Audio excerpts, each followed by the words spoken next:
За өглөөний мэндийг өнөөдөр цаг гарган хүрэлцэн ирсэн танд баярлалаа. Тэгэхээр хоёулаа яриагаа Монгол улсын ер нь гангийн хэрэглээ хэрэг нэмэгдэж байгаа, барилгын төслүүд бас хэрэгжиж байна. Ер нь гангийн хэрэглээ болон нийлүүлэлт ямар хөө төвшөнд явж байгаа талаар яриагаа эхлэе. Гангийн хэрэглээний хувьд бол одоо сүүлийн 2 жил бол харьцангуй доктортой байна. Барилгын салбар болон үйл хөдлөлийн салбар Монгол улсад бол нэлээ сүүлийн 2 жил өсөлттэй байлаа. Энэ жилийн хувьд бол доктортой бол явна гэж харж байна.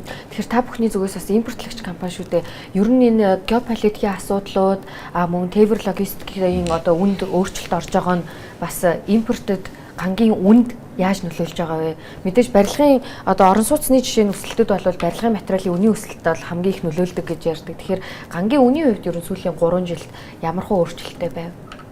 За ойрох дорн дүрнж байгаа геополитикийн асуудлуудаас төмрийн үнд бол одоогоор бол нөлөөсөн зүйл бол байхгүй байгаа.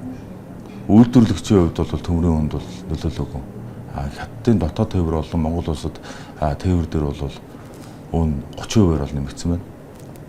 Тэгэхээр импортын төмрийн бараа материалд бол яалтчгүй логистикийн асуудлуудаас болж дизель түвштэй холбоотой бол үнийн өсөлт бол гарахаар байна. Одоохондоо бол сүүлийн 1 сарын хугацаанд одоогоор ирэх 1 сарын хугацаанд бол ямар нэгэн үнийн өсөлт бол үзүүлэхгүй гэж харж байна.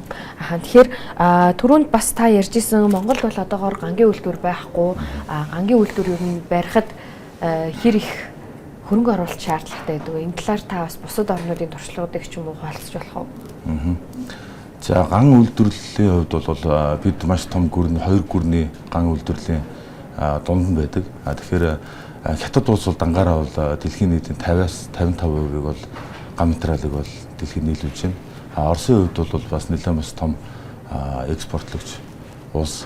Тэгэхээр бидний хувьд бол хэрвээ миний хувьд бол боломжтой гэж харж байгаа.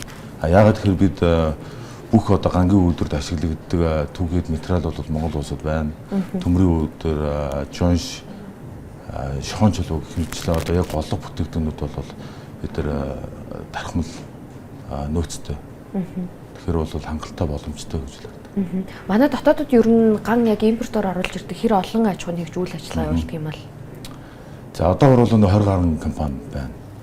10 туур болон хэрэглээний төмөр одоо бусад хэрэглээний төмөр гэхээр бусад нэр төрлийн төмөрнүүд ган хоол за энэ шовн сүлжээнд ашиглагддаг бусад төрлийн нэр бүтээгдэхүүнүүд бол зардаг бас нэг төрөлд 20 гаруй компани 10 туур компани дээр ингээ 10 туур нийлүүлдэг компани дээр бол 10 орчим аж ахуйн нэгж үйл ажиллагаа явуулж байна. Та сүүлийн жилүүдэд ер нь гангийн үн яаж өссөн талаар бас энэ нь хэрэглэгчдэд болон төсөл хэрэгжүүлэгч нарт яаж нөлөөлсөн талаар хуваалцаж болох уу?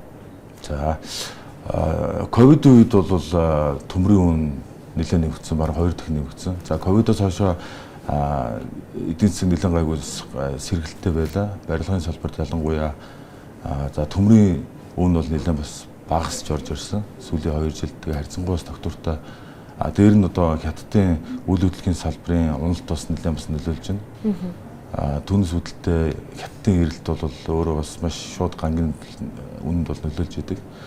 Тэгэхээр үн бол харьцангуй сүүлийн 2 жил доктортой байна. Одоо энэ геополитикийн асуудлууд өөр одоо тээврийн үн дээр нь түүхийн үед одоо түүхийн одоо уул уурхайн хөдлөг бүрэлдэхүүн бол тэр чигээр одоо дизель түвшээр бол ажиллаж байгаа. Тэгэхээр яалтчгүй өртөг бол нэмэгдэх урт хугацаанд бол геополитикийн асуудлууд бол гангийн үнд бол өсөх хандлагатай болов гэж бодож байна. Бидэрт одоо тулгамддаг гол асуудал бол логистик асуудал байдаг. За Монгол улсад нийт импортоор оруулж ирж байгаа бараа материал дээр замын үед болон Улаанбаатарын чиглэлд төмөр замын хүрэлцээгүй байдал болон богоно тотомчлолтой байгаа. Тэгэхээр эндээс үүдэлтэй бол ойчир дараа дээр нь одоо богоно хүрэлцэхгүй асуудлууд бол нэлээд байдаг. Тэгэхээр бол автотээврээр бол бид нар бол 2 дахь сонголтоор бол явдаг.